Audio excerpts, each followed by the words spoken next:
먼저 영화에 대한 이야기를 잠깐 좀 한번 설명을 좀 해주실까요? 뭐 연출 의도라든가. 안녕하세요. 저 이로이라고 합니다.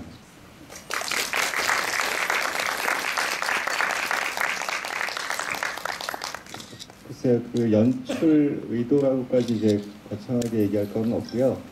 처음 출발점 자체는 그 20대하고 30대 초반까지를 일컫는 소위 청춘이라는 말이 요새 화두긴 하잖아요. 근데 저희 세대 때도 청춘이 화두였고, 근데 항상 힘들고 어렵죠.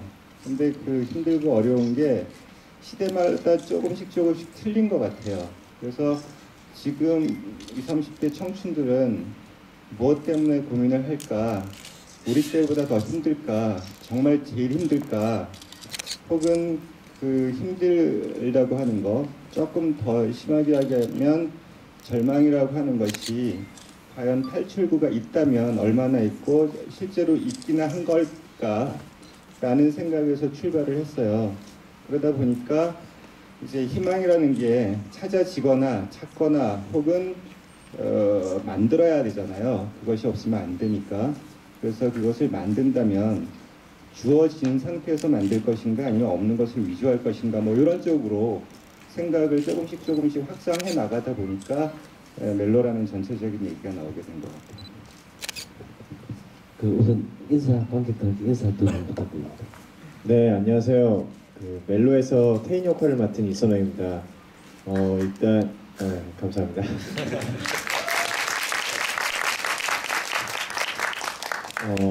그 일찍부터 저희 멜로 영화를 선택해 주셔서 너무너무 감사드리고요. 저녁 시간이 아니고 주말이 아니라서 좀 관객분들이 많이 없지 않을까 하고 내심 걱정을 했는데 그래도 많은 분들이 찾아와 주셨고 또 이렇게 GB도 관심을 가져주셔서 다시 한번 감사드리고, 뭐 영화 보시면서 뭐 장면에서 연기적으로 뭐 호흡이라든지 뭐 재밌었던 에피소드나 뭐 영화적으로 궁금하셨던 거 있으면 주저하지 마시고 편하게 질문해 주시면 저희도 편하게 답하고 재밌게 좀 이렇게 여러분들과 호흡하는 시간이었으면 좋겠습니다.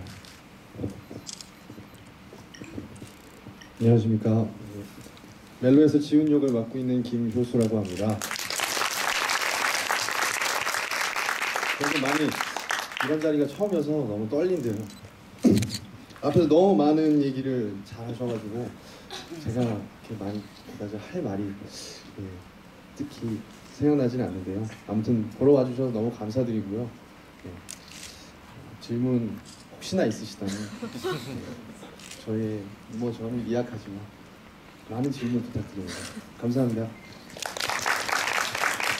자, 그럼 안녕하세요. 영화 잘 봤습니다. 되게 어처구니 없는 질문일 수도 있는데요. 극 중에 보면 남자 주인공이 되게 정갈하고 약간 좀 많이 꾸미는 듯한 이미지 느낌을 받았어요. 집도 정갈하고 카페에서 상차림도 그렇고. 근데 여자 주인공한테 처음으로 음식을 대접을 할 때 하필이면 깡생수를 이렇게 들이밀더라고요. 세팅된 음식과 깡생수를요. 그게 왜 굳이 유리잔을 따라서 붓지 않았을까? 그게 좀 궁금합니다. 분명히 저도 이상하게 생각을 했죠. 그래서 이유가 있겠거나 했는데 일단 뭐 저는 그 구체적인 이유는 잘 모르고 그 대답을 감독님한테 넘기겠습니다. 그게요. 제 습관이에요. 제가 그 물을 그렇게 조그만 걸 해서 원래대로 했으면 애플파이 같은 경우는 이제 커피라든지 이런 걸 하는 게 맞죠. 맞는데 이게 그 테이블을 보시면 알겠지만 이게 그 일반적인 테이블이 아니잖아요. 그 침대에서 이렇게 놓고 먹는 테이블이고 그 커피 같은 경우가 얹혀지면 또 이제 그 실제적인 이유로는 커피가 이렇게 쏟아진다거나 하면 또 재촬영할 때 문제도 있어요. 그런 것도 있고 그리고 이제 가장 모르겠어요. 일단 찍고 보니까 많은 분들이 그렇게 얘기를 하는데 그냥 제 습관이라서 저한테는 굉장히 자연스러운 거였는데 다른 분들한테는 좀 이상하게 보였을 수도 있겠다 싶은 게 있습니다. 예, doctor. 방금 질문에 조금 더 더하면요. 그 원래는 이게 어차피 디렉터스 컷이긴 한데요. 원래는 태인과 윤서가 태인이 요리를 해주고 윤서가 먹고 그러는 씬들이 좀 더 많았어요. 그래서 태인은 요리를 굉장히 잘하는 사람인데 여기서 보여지는 건 그냥 파이를 하나 건네는 정도인데 실은 여기서 보여지지 않은 씬 중에서는 이렇게 많이 요리를 해주고 그런 장면들이 좀 있었습니다. 예, 답변. 예.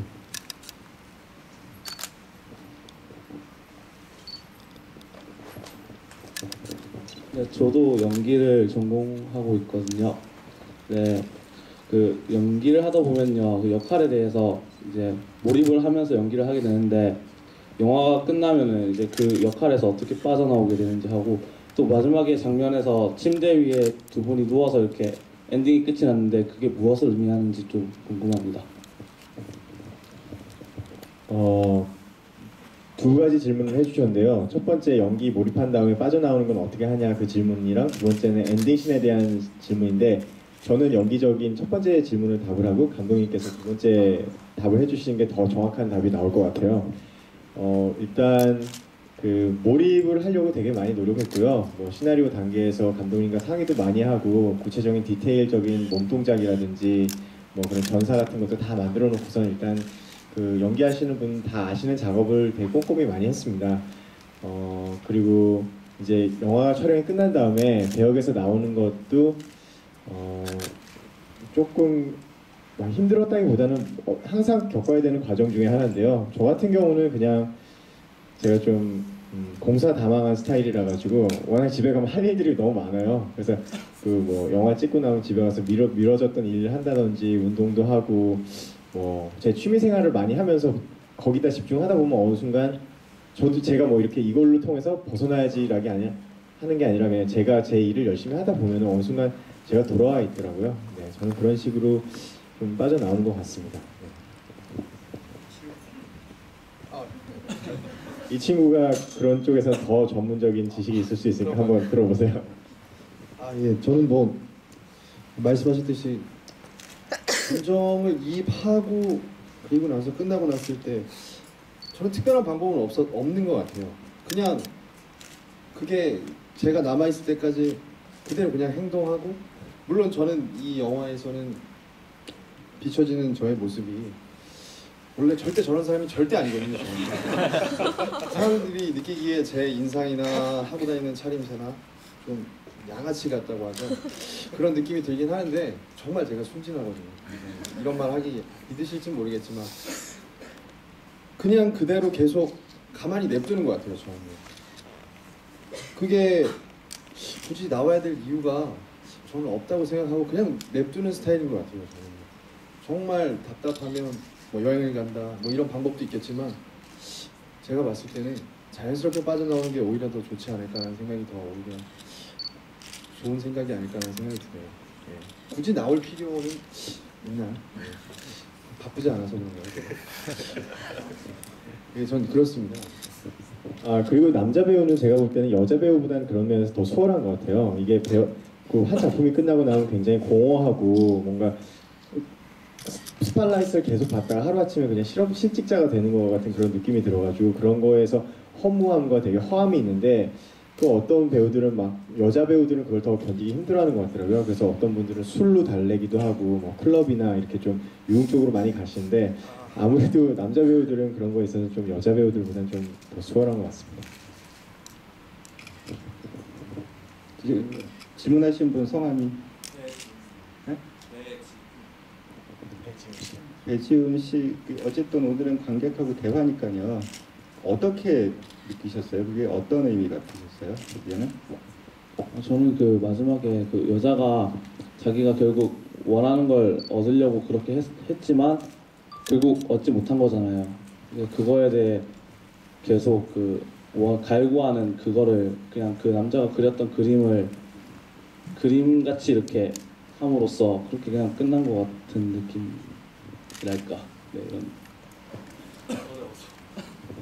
예, 사실 제가 영화를 공부할 때부터 배운 것도 있고 그래서 제 믿고 있는 바는 관객분들이 각자 생각하시는 게 정답이라고 저는 배웠고 그렇게 지금 믿고 있어요. 그래서 예를 들어서 지금 한 100분이 보셨으면 그 부분에 대해서는 각자 해석하시는 게 굉장히 옳다고 생각을 하는데 이제 지구를 하다 보니까 굉장히 답답해 하시더라고요. 그리고 또 어떻게 보면 제가 무성의하거나 불친절하다고 느껴지는 그런 분들도 있으신 것 같아서 그냥 지난번부터는 일단 전제를 깔고 제가 생각한 부분을 말씀드리기로 했어요. 뭐냐면 제가 지금 말씀드리는 건 그냥 단지 제 의견일 뿐이고 다르게 해석을 해주신다면 그거는 절대로 틀린 게 아니고 그것이 오히려 더 의미 있는 진실이라는 생각이 들거든요. 그래서 여러 가지 적극적으로 다양하게 해석을 해주셨으면 하는 바람이 있고요. 저는 일단 기본적으로 집착이잖아요. 집착이라고 하는 거는 소유고 그 남자 주인공 태인이를 사랑인지 집착인지 모르겠지만 끝까지 죽음에 이를 때까지 노력을 했는데 그림을 보고 난 다음에 질투 같은 감정을 느낀 것 같아요. 예, 여주인공한테 그 그림을 볼 때 제가 부탁했던 감정이 그 그림을 보면서 이제 질투하고 경탄을 동시에 느끼는 그런 얼굴을 좀 만들어 달라고 했었거든요. 그러니까 이게 자기한테 모든 열정을 쏟은 줄 알았는데 보니까 그림에 그 열정이 고스란히 다 가 있다고 느낀 거예요. 그러니까 참을 수가 없는 거죠. 자기는 과연 이 남자한테 무엇이었던가 하는 생각이 들었던 거고 그래서 이 여자가 생각한 결론은 결국은 자기가 스스로 작품이 돼서 남자를 완전하게 소유해버리자인 거거든요. 그렇게 해서 그 장치로 제가 사다리 같은 경우도 배치를 한 이유가 이 침대 같은 경우가 우리 아이레벨에서 보면 그냥 현실이거든요. 근데 사다리 위에 올라가서 부감으로 보게 되면 그건 액자가 돼요. 그죠? 그냥 평면이 되죠. 그래서 누군가 단 한 사람이라도 자기의 의도, 자기의 감정에 공감하는 사람이 있었으면 하는 형식으로 조금 비현실적이고 좀 환상적일 수도 있는 작품이라는 게 그렇잖아요. 현실적인 게 아니잖아요. 그래서 그런 식으로 마무리를 하려고 했던 시도 저는 그렇게 생각하고 썼습니다. 물론 다른 해석도 가능합니다. 그러니까 모든 것을 갖지 못하는 게 아니고 결국 다 가지면서 끝나는 그런 상황이죠. 그렇게 볼 수도 있죠. 저 같은 경우는 글쎄 이 구원이라고 하는 게 종교적으로 다루는 구원하고 예술적으로 다루는 구원이 틀리지 않다고 생각을 하거든요. 그래서 도덕적으로 봤을 때 이것이 과연 구원인가라는 문제는 이견이 있을 수가 있겠는데 이 윤석 개인 자신이 믿고 있는 바에 있어서는 저 나름대로는 스스로 작지만 구원을 얻지 않았을까 하는 생각을 저는 하고 있습니다. 예, 예, 마지막 쇼트에 대해 가지고 이제 김혜나 씨가 목을 치니까 사실 그 액자에 남자가 상체 있고 여자가 하체 있어서 그게 하나라고 봤거든요. 그래서 전 처음부터 약간 이제 남자는 이제 김혜나 끌어들이는 환상이고 이제 여자는 이제 남자 끌어들이는 환상이라고 생각해가지고 약간 김한술이나 그런 걸로 봤었는데 그러니까 예, 그랬었는데요. 근데 혹시 그런 것도 생각하신 건지 다시 조금 더 정확하게. 네, 그러니까 이제 어떤 사건이 일어나면 김혜나 씨가 맨날 계속 잠자리에서 이게 많이 이루어지잖아요. 그러니까 꿈이란 걸 수도 있고 환상일 수도 있는데 이제 서로가 이제 환상을 끌어들이니까 약간 동상이몽 같은 침대에서 그래서 돈이 없어지면 돈을 채워주고 뭐 이렇게 하니까 저는 이제 일이 생길 때마다 남자가 이렇게 베풀어주니까 이게 김혜나의 환상이라고 생각하거든요. 그래가지고 그런 것도 생각하신 건지 좀. 근데 그건 별로 중요하지 않은 것 같아요. 일단은 각자 보신 대로 해석을 하셨으면 그게 가장 좋고요. 제가 되게 인상 깊었던 거는 예전에 메르로 퐁티라는 사람이 있었는데 그 양반이 어떤 강연에 갔다가 굉장히 재미가 있어서 자기가 난 예를 들어서 이선호라는 사람의 강연을 굉장히 재밌게 봤다. 난 이렇게 생각한다라고 얘기했더니 이 작가가 그 메르로 퐁티를 찾아와서 지금 당신이 해석한 건 내 생각하고 틀립니다. 라고 얘기했더니 메르로 퐁티는 그건 중요하지 않다. 당신이 무슨 생각을 했던지 당신이 원작자이긴 하지만 그것을 해석한 내 말이 나한테는 더 중요하다는 얘기를 했거든요. 그래서 저는 모르겠어요. 제가 그런 어떤 현실 속의 환상으로 그거를 해석했든지 그렇게 했을 수도 있고 안 했을 수도 있는데 글쎄요. 그냥 그렇게 받아들이셨다면 그렇게 받는 게 정답일 것 같습니다. 이틀 전에 밤에 와서도 봤었는데요. 그 태인 역할을 맡으신 분한테 물어보고 싶은데 윤서 같은 경우는 처음에 사랑을 했다가 나중에 집착, 소유욕, 그다음에 약간 죄책감 이런 걸로 굉장히 변하는 것 같은데 태인 같은 경우는 나중에 다리 잃고 나서 막 계속 헤어지자고 하잖아요. 근데 그러다가도 다시 침대에서 같이 잠을 자고 나중에 마지막에는 고맙다고 표현하게 되는데 그게 무슨 감정을 가지고 그런 건지 궁금해요. 네, 굉장히 좀 복합적이었는데요. 일단 태인 같은 경우는 그 다리가 잘리기 이전과 이후를 나눌 수가 있는데요. 다리가 잘리기 이전에는 주변의 모든 것을 다 소유하고 있고 뭐 남부러울 것 없이 모든 게 풍요롭고 자기 자신도 좋은 외모에 뭐 누구나 부러워할 만한 그런 삶을 살고 있었는데 정작 그 안에는 알맹이가 없었던 거예요. 본인이 그림을 그리지만 이게 정말 자기가 원하는 작품도 아니고 그 어떤 것도 표현되지 않는 그런 허무한 그림을 그렸다고 생각해요. 근데 다리가 잘린 이후로 모든 것들이 자기 스스로 할 수가 없는 상황이 되고 너무나도 자기가 비참해지고 자기에게는 인간적으로는 너무 수치심을 느껴서 제발 떠나가라고 밀지만 그 마음 한구석에는 또 이 사람이 떠나가면 나는 어떻게 되지? 그런 의존적인 마음. 뭔가 다리 잘린 다음에는 이게 안에서 뜨거운 것들이 소용돌이치기 시작했던 것 같아요. 비로소 많은 것을 잃고 나니까 전부를 잃고 나니까 그 마지막 빛 하나가 보이기 시작하는 거죠. 그 뭐 열정이라고 표현할 수도 있고 아니면 영감, 예술적 영감이라고 표현할 수도 있는데 자기가 할 수 있는 건 그 상황에서 그림을 그리는 것밖에 없었어요. 그때 그리는 그림들은 이제 마지막 아까 보셔서 아실진 잘 모르겠는데 윤서가 이제 태인을 죽이려고 하기 전에 태인은 자기가 완성된 그림을 보고 가만히 앉아 있는 장면이 있어요. 그걸 통해서 저는 이미 감독님이 어떻게 의도하셨는지 모르겠는데 저는 그 포인트를 태인이 이미 뭐 깨우침을 얻었다, 뭐 승화했다 그렇게 그런 감정을 가지고 연기를 했거든요. 그래서 죽음마저도 이제 두렵지가 않고 그런 것마저도 이제 받아들일 수 있을 정도의 본인 스스로가 만족을 얻었다고 생각해서 비로소 완성된 그런 태인의 모습을 그때 받아들이고 그 다음에 죽음을 맞이한다고 생각을 하거든요. 그래서 그런 감정 복합적인 이렇게 변화 그리고 뭐 그런 것들을 연기했던 것 같습니다. 예. 영화 제목이 멜로인데 멜로 장면은 얼마 안 나오고 사실은 좀 집착하고 좀 분노하고 뭐 이런 장면이 더 많이 나오는 것 같은데 왜 영화 제목을 멜로로 정하셨는지 궁금하고요. 또 하나 질문이가 있는데 맨 끝에 계신 배우님께 질문 드리고 싶은데 그 장면에서 보면은 이용당한다는 걸 알고 있었을 것 같은데 왜 도와주셨는지 좀 말씀해주세요. 예, 제가 먼저 대답을 하겠습니다. 왜 멜로 같지 않은데 왜 멜로냐라는 질문이신데 저는 사실 그 멜로 같다는 거를 잘 모르겠어요. 멜로는 이제 그 번역어잖아요.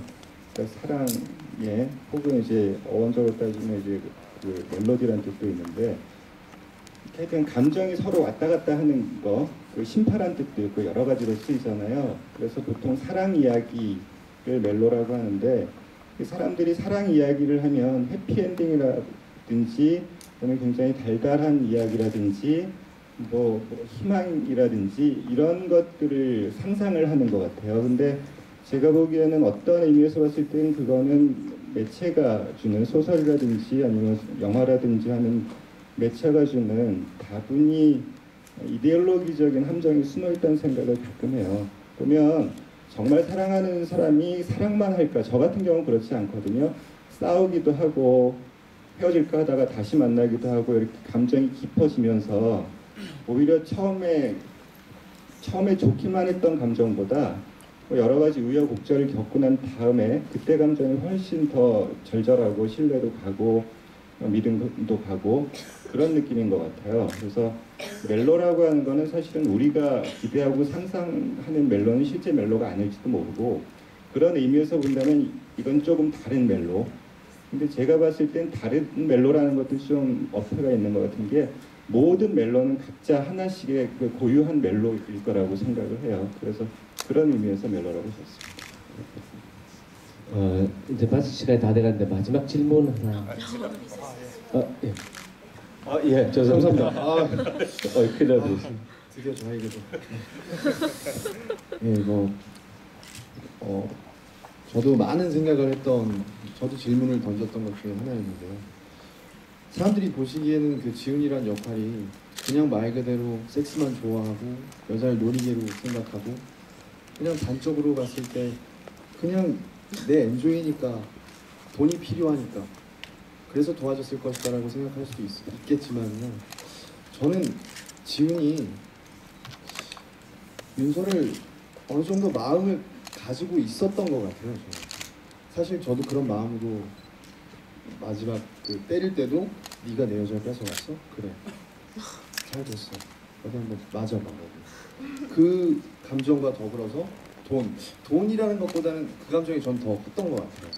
윤서를 아무래도 사랑하는 마음, 좋아하는 마음, 좋아하는 감정이 있지 않았을까라는, 어떻게 보면 가장 현실적으로 표현하는 사람이 아닐까, 이 극 중에서. 다들 너무 멋지잖아요. 로맨틱하고 파스타 만들어주고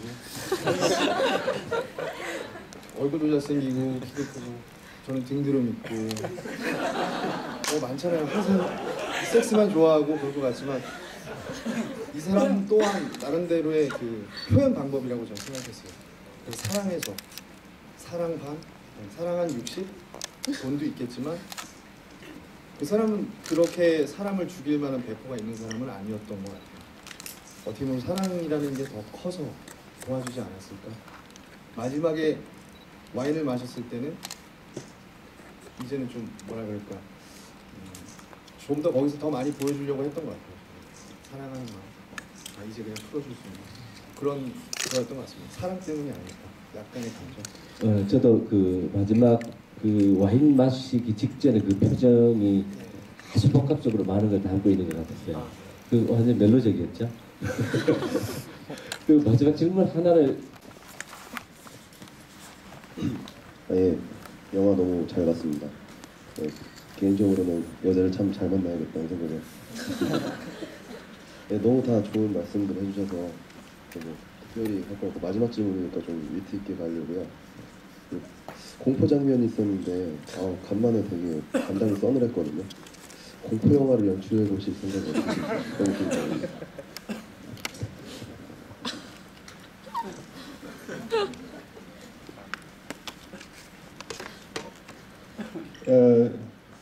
글쎄, 저희 영화 공포 영화 아닙니까?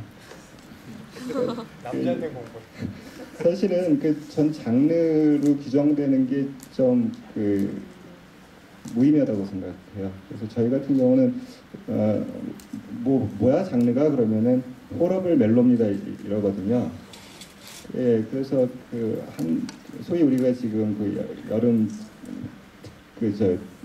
특화된 시장 있지 않습니까? 호러 시장. 그렇게 어떤 패키징 돼서 장르를 위해서 만드는 호러보다는 그냥 다 담고 싶어요. 멜로도 있고, 이게 감정이라는 게 공포스러운 감정하고 멜로하고 분리되어 있는 감정은 아닌 것 같아요. 흰색하고 빨간색이 분리된 색깔이 아니듯이 다 연관이 되어 있는 감정이고 색깔이라는 생각이 듭니다. 예, 혹시 이게 개봉이 내년 2월 정도로 생각하고 있습니다. 그때까지 혹시 편집에 수정이 가하시거나 그러지는 않겠습니까? 아무래도 편집이 지금은 한 거의 2시간 되죠. 지금 한 음악까지 치면 1시간 59분 정도 되는데 아무래도 현실적인 이유 때문에 한 10분 내외로 조금의 편집은 있을 가능성이 있습니다.